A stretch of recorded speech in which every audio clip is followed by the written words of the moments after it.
Okay, so huge news in the racing world as the Indy 500 has been postponed to August 23rd. So I'm going to go ahead and read this article here. So we have the Grand Prix is going to be rescheduled to July 4th. So here's the official report from the Indy Star. 2020 Indianapolis 500 will not be running its scheduled May 24th start date. IndyCar and IMS announced Thursday afternoon, which would make the 104th running of the greatest spectacle in racing, the first edition to not be completed during the month of May. The race is scheduled for August 23rd now. The month of May at IMS is my favorite time of year, and like our fans, it's a statement from Roger Penske.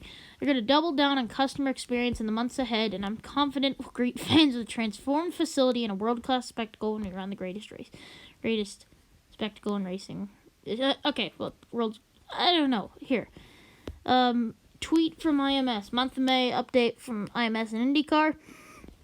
Indy 500, presented by Gainbridge because sponsor plugs, has been rescheduled to Sunday, August 23rd. And the GMR Grand Prix, so just the Indy Grand Prix, but they have a title sponsor now, will move to Saturday, July 4th. So, that's a NASCAR IndyCar doubleheader. So the first one of those, unless they reschedule the NASCAR race, which I don't think they're going to do. So we're going to have the first NASCAR IndyCar doubleheader. So that's crazy. So apparently if you bought a ticket, they will still, those are still valid for the race in August. So anyways, on March 15th, the CDC had urged event people to postpone events after May 10th that would include more than 50 people. At this point, that's almost a given at this point. Since then, Long Beach race organizers have officially canceled their event from 2020, so the Long Beach Grand Prix is not going to run at all. Barber is issuing refunds. COTA was forced to lay off 50% of their event staff. IndyCar is trying to make St. Pete the season finale.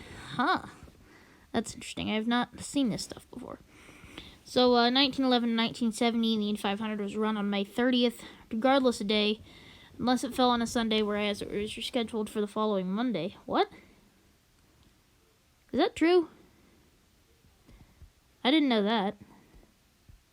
Okay, apparently I'm stupid. I'm gonna go fact check that. Since 1974, the race has been slated for the Sunday of Memorial Day weekend, regardless of the date.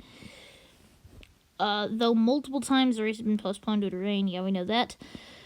Since its first running in 1911, the Indy 500 has been run every year except for 1918, which is World War I, and then World War II, which was 1942 to 1945. So, anyways, that is, so the Indy 500 is now postponed to August 23rd, so that is huge news. See if we can get anything on this. I assume this is just going to be, like, the same article, essentially, but,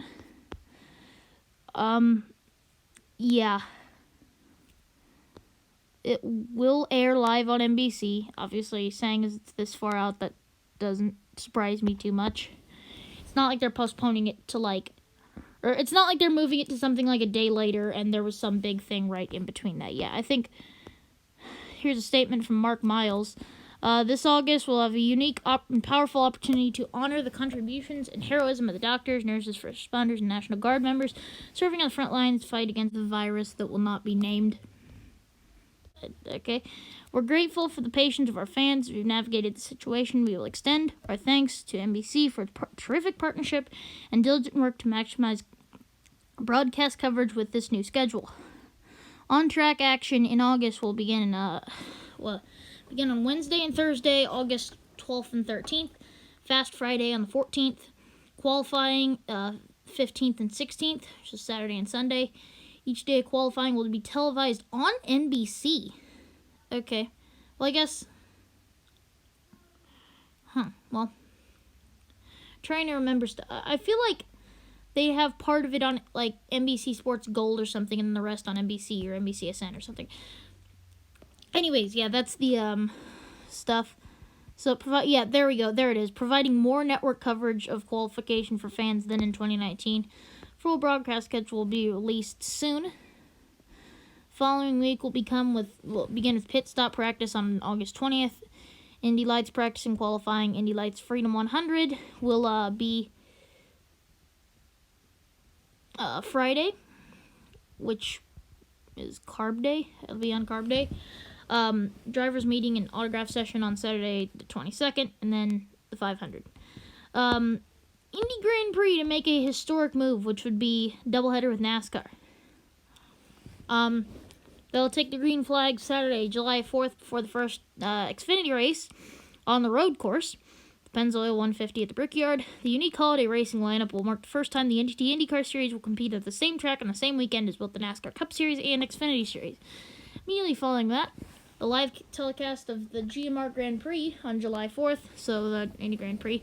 NBC will air the first NASCAR race on the IMS road course, so Xfinity Series on NBC. Doesn't happen very often. The historic pairing will be circled on the calendar for every motorsports fan. Yeah, I think so. Doug Bull's statement. We appreciate our friends at NASCAR for their flexibility and support in this matter, and we'll work with them on a memorable, exciting weekend of racing action.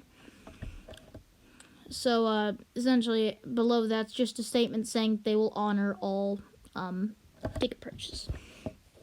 Anyways, this is Half Elite. Indy 500 has been postponed to August, and the Grand Prix is going to be run in July with the NASCAR race, the Brickyard 400. Anyways, thank you for watching. This has been Half Elite signing off.